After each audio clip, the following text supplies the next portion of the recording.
The daily life of a typical high school student in South Central, once school gets out, you either got to go to your home or your friend's home. And if you're not doing that, you're probably running the streets doing stuff you're not supposed to do. They don't have a lot of activities that they can do.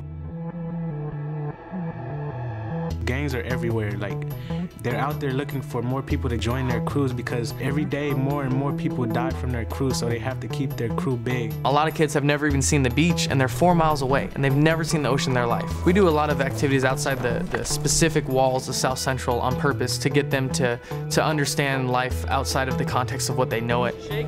Yeah, shake. Shake, sit, like, her dog high fives. She doesn't shake. A program like Young Life is in many ways a lifesaver for some of these kids. Having Young Life there means that they have an alternative, and particularly having Kyle there, because he speaks their language and he lets them know that it's real, it's authentic. This isn't just something that's going to be here today and then once you get out of the gang lifestyle, we're going to disappear and you're going to be on your own again. No, we're here and we're going to stay here. Kyle was one of our star volunteer leaders going through college out in Claremont. And as he began to consider his future upon graduation, he really developed a heart for inner city urban ministry. He felt God calling him to go to South Central Los Angeles. Woo! Busy, but okay. Woo! Well, I think the first year that Kyle arrived, the kids were a little wary. Who is this white man and why was he wandering around on our campus? He wasn't a teacher and we don't know him.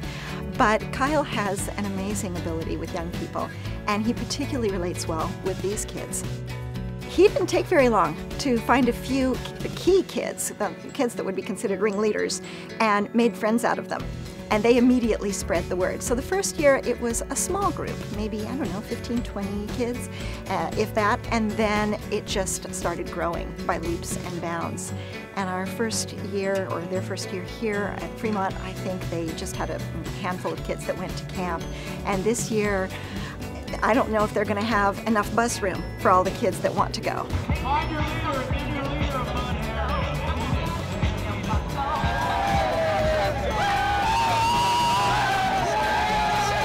Young Life Camp is a huge part of our strategy nationally and internationally, and as it relates to the inner city urban neighborhoods, it's even greater.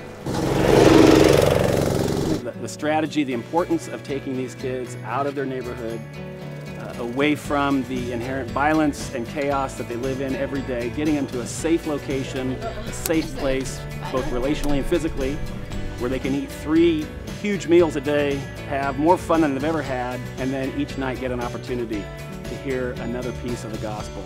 And like we learned yesterday and the day before, Jesus is fully human and fully God. Only he could bring a dead girl back to life. Only he could heal a bleeding woman. 7. Arriba! 0. Arriba! 9. Arriba! 0. Arriba! 3. Young Life Club is a very intentional piece to break down walls with kids, build those relationships, and then have that opportunity to speak the truth of God into them. So everything we do has a purpose. We have 3 goals with Club. Every kid feels loved, every kid has fun.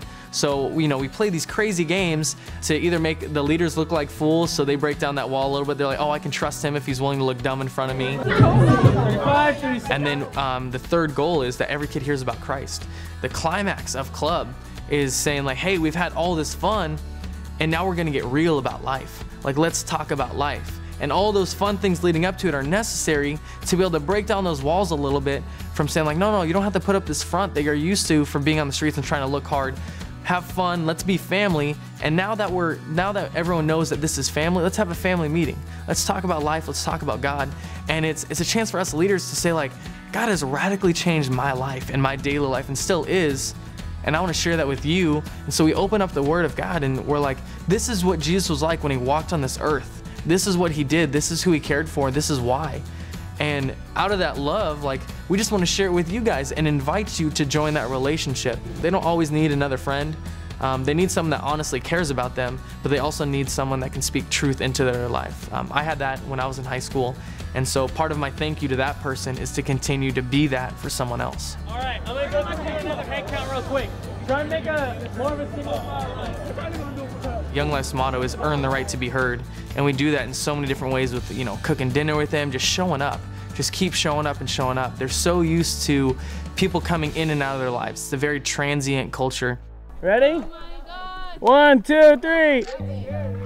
Jenny was this, punk rock looking girl, hopped in a club one week because a friend of hers brought her. To this day, we haven't been able to get rid of her. I did it. High five, that was awesome. Thank you, I thought I couldn't do it. Good job, I know you did so great. The main reason I go to Young Life is because it made a big impact in my life. It changed a lot.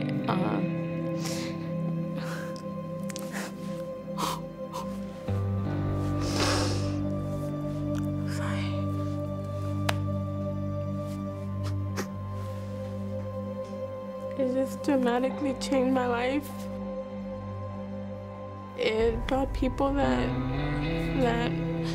actually care for me. I could count on people like Kyle or Shamek. I know I could come to them whenever they're just family, everyone in Young Life. And it's just an amazing experience, and I want to share that with other people. That's why I want to be a leader. When she left camp, I still remember this because this quote was so powerful. She said, "God transformed my life in such a huge way. I want every single person that I know to have the same experience." Stats will tell us 85 to 90 to 95% of kids are outside of any local church.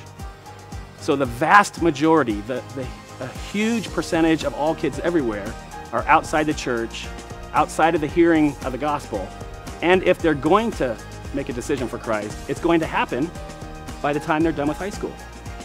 So how's that going to happen? It's going to take someone like Kyle and his team to walk across the street, build a friendship, and share the gospel with them.